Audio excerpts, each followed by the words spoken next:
Let him do it. You don't have any problem. But Vande Mataram के लिए एक बात आपको कहना है, बंगाल से ये सॉन्ग नेशनल सॉन्ग है एंड जनगण मन अधि इज द नेशनल एंथम है, लेकिन वंदे मातरम का पूरा गाना कभी नहीं लिया था। ओनली रविंद्रनाथ टैगोर ने कुछ लाइन, सिलेक्टेड लाइन तैयार किया था, उसी का ऊपर में Vande Mataram national song accepted हुआ था।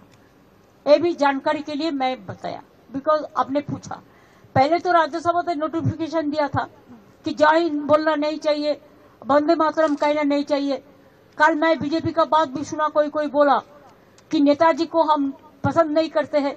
अरे तुम नेताजी को पसंद नहीं करते हैं, गांधी जी को नहीं करते हैं, राजा राम मोहन राय के नहीं करते हैं, तो किसको पसंद करते हैं?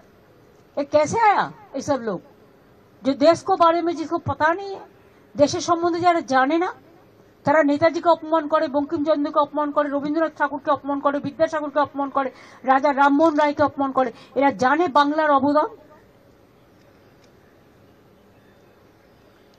হয়েছে। এবার আমি যাই।